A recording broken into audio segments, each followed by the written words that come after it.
விலை தன்னோட சாதனையை தானே முறியடிச்சிட்டு வருது. இன்னைக்கு மட்டும் 2 முறை 1480 ரூபாய் வரைக்கும் தங்கம் விலை உயர்ந்திருக்கு. இப்பவே தங்கம் விலை 1 லட்சம் ரூபாயை தொற்றிருக்கக்கூடிய அதிர்ச்சி தகவலோடு இணைஞ்சிருக்காரு சிறப்பு செய்தியாளர் கார்கே. வணக்கம். இந்த தங்கம் விலை தொடர்பா மக்கள் தரப்புல எவ்வளவு பெரிய அதிர்ச்சி ஏற்படுத்தி இருக்குன்றதை நம்ம பார்க்க முடியுது. வரக்கூடிய நாட்களில் தங்கம் விலை எவ்வாறாக இருக்கும், இது தொடர்பா மேலும் வியாபாரிகள் சங்க தலைவர் சைட்ல இருந்து என்ன சொல்லப்படுது, உங்களுடைய தகவல்களை பகிர்ந்துக்கலாம். தங்கம் விலை அப்படின்றது தன்னுடைய சாதனையை தானே முறியடிக்குது. ஒரு முறை இல்லை, ஒரே நாளில் 2 முறை முறியடிக்கிறது. இதுவரை வரலாற்றில் இல்லாத புதிய உச்சத்தை தங்கம் தொட்டிருக்கு. எல்லாரும் சொல்லுவாங்க போற போக்க பார்த்தா 1 லட்ச ரூபா தொற்றும் போலே அப்படின்னு. ஆனால் 1 லட்சம் ரூபாயை தொட்டு விட்டது தங்கம். ஆபரண தங்கம், நகையாக வாங்கக்கூடிய தங்கம் தொட்டு விட்டது. அது எப்படின்றத நம்ம பார்க்கலாம். முதல்ல 1 லட்சம் ரூபாய் எப்படி தொட்டிருக்கிறதுன்னு பார்க்கலாம். இன்றைய விலை என்ன அப்படின்னா, காலை ஒரு முறை மாலை ஒரு முறை அப்படின்னு உயர்ந்து 1 கிராம் 22 கேரட், அதாவது ஆபரண தங்கம், ஆபரணம் செய்யக்கூடிய அந்த தங்கம் 11,385 ரூபாய் இன்னைக்கு. கடந்த 4 நாட்களில் மட்டும் 5ஆம் தேதியிலிருந்து தொடர்ந்து உயர்ந்து வருகிறது. ஒரே நாளில் 2 முறை உயர்கிறது. அப்படி பார்க்குறப்போ 4 நாட்களில் 4,360 ரூபாய் உயர்ந்திருக்கிறது தங்கத்துடைய விலை. ஏறுமுகத்திலே இருக்கு.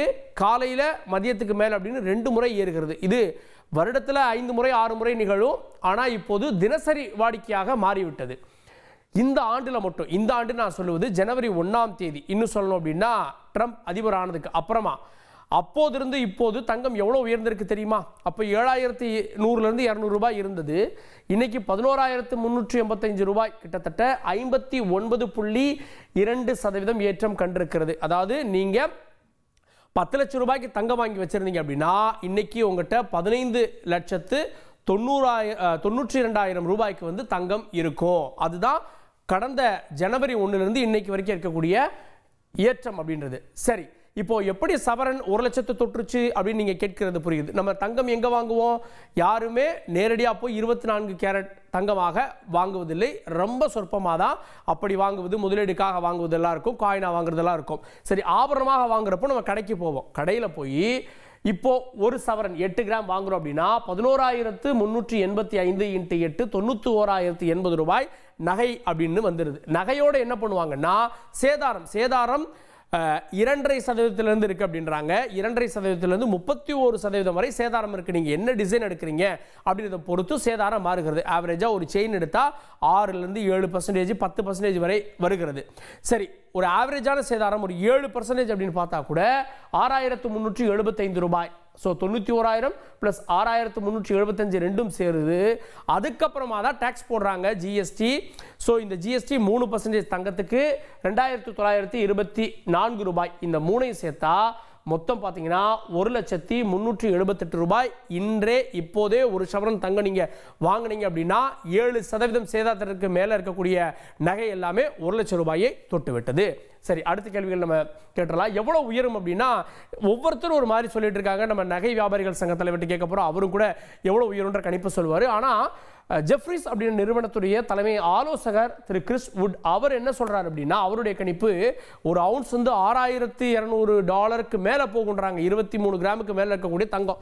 ஸோ அப்படி பார்த்தா சவரன் 1,81,000 ரூபாய் எட்டும் அப்படின்றாரு. ஸோ அங்கே வரைக்கும் போயிட்டு குறையுமா அப்படின்றத பொறுத்திருந்து பார்க்கணும். ஸோ 1,81,000 இப்போ 1 லட்சம், இன்னும் பார்த்தீங்க அப்படின்னா 81% வரை உயர்வதற்கு வாய்ப்பு இருக்குன்றாரு. எப்போ குறையுங்க? எல்லாருக்கிட்டே இருக்கக்கூடிய கேள்வி இதுதான், எப்போ குறையும் அப்படின்னு. வர்த்தக போர் முடியும் போது, இப்போ அமெரிக்க அதிபர் தொடங்கி வைத்த வர்த்தக போருக்கு பிறகு முதலீடுகள்லாம் மடைமாற்றம் செய்யப்பட்டு தங்கத்துக்கு மாறிவிட்டது. இந்த வர்த்தக போர் முடியணும், அதுக்கு நடந்து கொண்டிருக்கக்கூடிய பிற போர்களும் முடியணும். அதாவது உக்ரைன் போர் முடியணும், காசா போர் முடியணும், உலகம் அமைதி நிலைக்கு திரும்பணும், அமெரிக்க அதிபர் ட்ரம்பினுடைய பல மாற்று நடவடிக்கைகள்லாம் உதவணும். இதுக்கெல்லாம் பிறகுதான் தங்க விலை குறையும். ரிசர்வ் வங்கிகள் மொத்தமாக தங்கத்தை வாங்குகிறது, சேஃப்டிக்காக வாங்கி வைக்கிறாங்க. அது குறைகின்ற போது தங்கத்தினுடைய விலை குறையும். முதலீட்டாளர்கள் தான் பெரும்பாலும் வாங்குறாங்க. நம்ம வாங்கக்கூடிய தங்கத்தின் அளவு அப்படின்றது ரொம்ப குறைவு தான். முதலீடுகளில் ETF மாதிரியான தங்கமாக வாங்குவது அதிகம். ஸோ அதுவெல்லாம் அவங்கெல்லாம் வேற ஒரு சேஃபான முதலீடு கிடைக்கிறப்போ பங்கு சந்தை மீண்டும் இயல்பு நிலைக்கு திரும்பினதுக்கு அப்புறமா பங்கு சந்தைக்கு போயிட்டாங்கன்னா இது கொஞ்சம் குறையும். அடுத்தது அமெரிக்க டாலரை எல்லா நாடும் அதிக கையிருப்பு வச்சிருக்கும். உலக அளவில் ஒரு பொருளை வாங்கணும் அப்படின்னா அமெரிக்க டாலர் முக்கியம். அதிலிருந்து இப்போ விடுவிடுவதற்காக அமெரிக்க டாலர் வந்து நிலையில்லாமல் இருக்கிறதால தங்கத்தில் முதலீடு செய்து தங்கத்தை வாங்கி வைக்கிறாங்க. திரும்பவும் டாலர் மீளுகின்ற போது, டாலர் வலிமை பெறுகின்ற போது தங்கத்துடைய விலை குறையும். சரி, இவ்வளவு கேள்விகள் இருக்கிறது.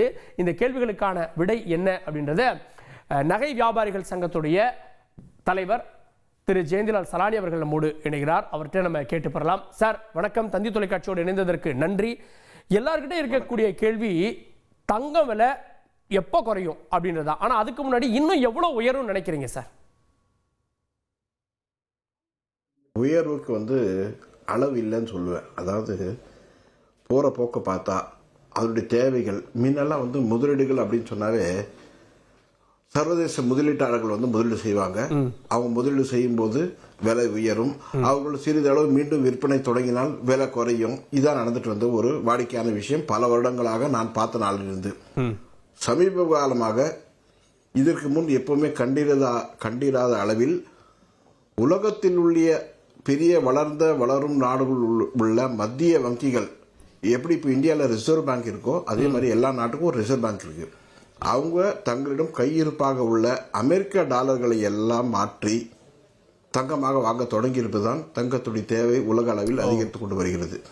இவங்க எல்லாம் வாங்கிட்டே வராங்கன்னு சொன்னா விலை குறைவதற்கான சாத்தியக்கூறுகள் இல்லவே இல்லை. ஏன்னா இவங்க யாருமே வர்த்தகர் கிடையாது, வியாபாரி கிடையாது, லாப நோக்கத்தோட எதுவும் செய்யல. தங்களிடம் பணமாக உள்ள அமெரிக்க டாலர்களை தங்கமாக மாற்ற தொடங்கி இருப்பது காரணம் என்னன்னா, இன்னும் சில காலங்களில் அமெரிக்க அதிபருடைய சில முடிவுகள் அமெரிக்காவுடைய பொருளாதாரத்தை மந்தமான நிலைக்கு எடுத்துச் செல்லும். அப்படிப்பட்ட சூழ்நிலை ஏற்பட்டால் அமெரிக்க டாலர் தன்னுடைய மதிப்பை இழக்கும்.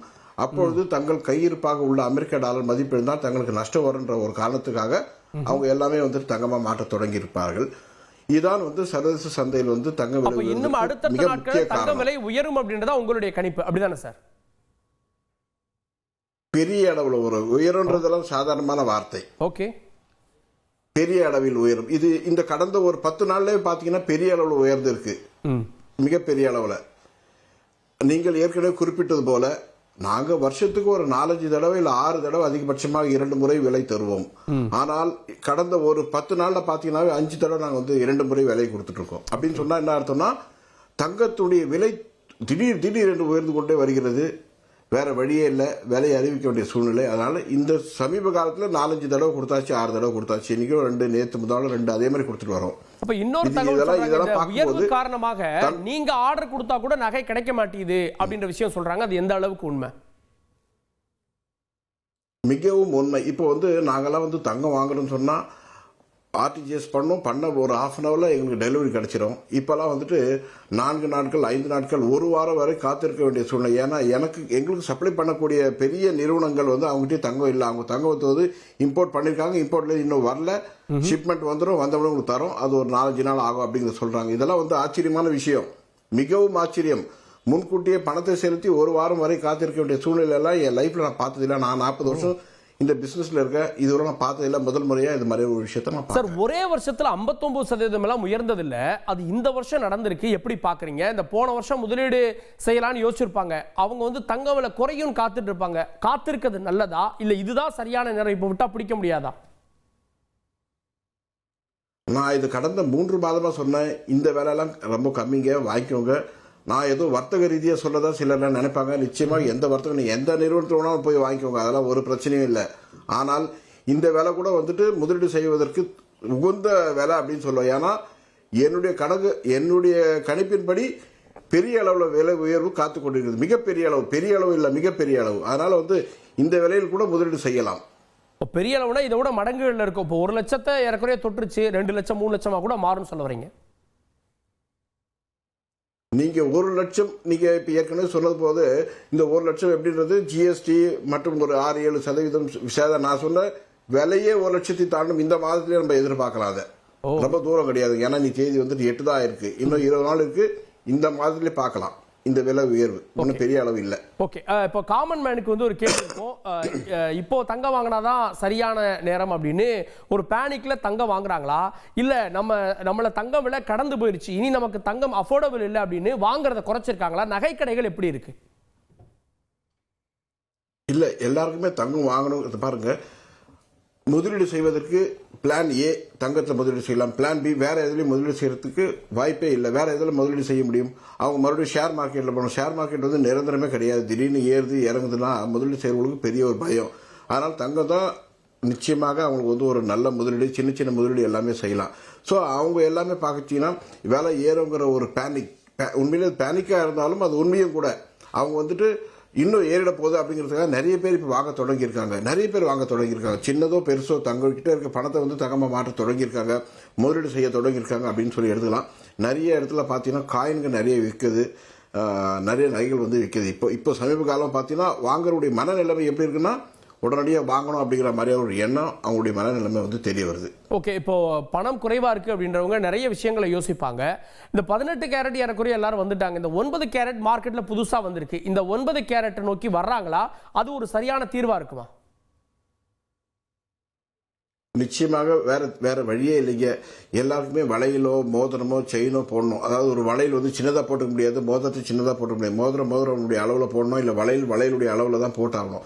ஸோ எல்லாருக்குமே தங்கம் தேவை இருக்குது அப்படின்னா அவங்க 9 கேரட்டுக்கு வந்தாகணும். காரணம் என்னன்னா, அந்த நகைகள் போடணுங்கிற ஒரு எண்ணம் இருக்குன்னா நிச்சயமாக 9 கேரட் வரணும். அதில் எந்த தப்புமே இல்லை. ஏன்னா 9 கேரட் பார்த்தீங்கன்னா ஒரு 3500 4000 ரூபாய் உள்ள தான் கிராம் இருக்குன்னா எல்லாமே வாங்கலாம், எல்லாம் அஃபோர்டபுள். அது வந்து ரீசேல் பண்ணலாம், அதே மாதிரி வங்கியில் போய் அடமானம் வைக்கலாம். என்ன ஒரே ஒரு விஷயம்னா, இந்த 9 கேரட்டோ இல்லை 14 கேரட்டோ இல்லை 18 கேரட்டோ எல்லாத்துலேயுமே ஹால்மார்க் முத்திரை இருக்கா, வாங்குற நிறுவனம் நல்ல நிறுவனமா, 2 விஷயத்த கண்டிப்பாக பார்த்தே தீரணும். அதில் எந்த சந்தேகமும் இல்லை. குறிப்பாக ஹால்மார்க் இருக்கிற நகைகள் மட்டும்தான் வாங்கணும். இறுதியான கேள்வி சார், இப்போ தங்கத்துக்கு மாற்று அப்படின்னு நம்ம பார்க்குறப்போ அடுத்தது வெள்ளியா இருக்கு. இப்போ வெள்ளியில மேல தங்க முலாமெல்லாம் பூசி சில நகைகள்லாம் வந்துடுச்சு. தங்கத்துக்கு ஒரு மாற்றாக வெள்ளி இருக்குமா? விலையும் ஏறிட்டே இருக்கே. நிச்சயமா இருக்கும். காரணம் என்னன்னா, இப்ப நீங்க சொன்னீங்க பாரு, அதேதான். இப்போ வந்து நிறைய தங்கம் முலாம் பூசப்பட்ட நகைகள் சொல்லி தங்கம் முலாம் பூசப்படுறது. முன்னாடி முலாம் போட்டீங்கன்னா ஒரு 6 மாசமோ 1 வருஷமோ இல்லை 10 தடவை யூஸ் பண்ணா அது முலாம் குறைஞ்சிடும். இப்பெல்லாம் நீங்க வந்து பர்மனெண்டாக போடலாம். அந்த இப்ப இருக்கிற டெக்னாலஜியில பண்ற பாலிஷ் குறையவே இருக்காது. பார்க்கறது தங்கத்துக்கும் அதுக்கும் எந்த வித்தியாசமும் இருக்காது, ஒரு வித்தியாசமும் தெரியாது. தங்கத்தை விட மிக சிறப்பாக பார்க்கறதுக்கு அருமையா தெரியும். அந்த அளவுக்கு வெள்ளி நகைகள் வந்து நிறைய வந்துருச்சு. அதையும் மக்கள் வந்து இப்போ விரும்பி வாங்க ஆரம்பிச்சிருக்காங்க. நெக்ஸ்ட் ட்ரெண்ட் அப்படின்னு சொன்னா அதே தான். அதாவது இதுக்கு இன்னொரு உதாரணம் சொல்றேன். இந்த வருடம் துவக்கத்தில் தங்கம் வந்து ஒரு கிராம் 7150 ரூபா இருந்தது, வெள்ளி வந்து 98 ரூபா இருந்தது.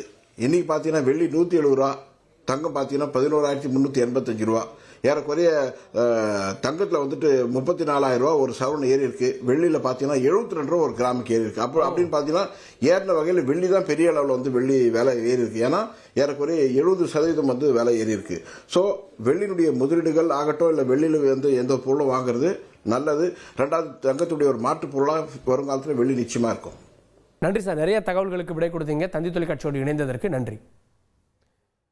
தங்க நகை அப்படின்றது, தங்க விலை அப்படின்றது அடுத்தடுத்து நமக்கு சர்ப்ரைஸ் கொடுக்க போகிறது. இதை விட உச்சம் தொடும் அப்படின்றாங்க.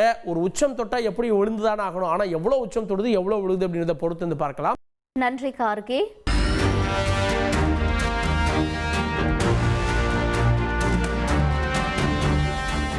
ஹாலிடேஸ்னாலே அது நம்ம GT Holidays தான். GT Holidays, South India's #1 travel brand.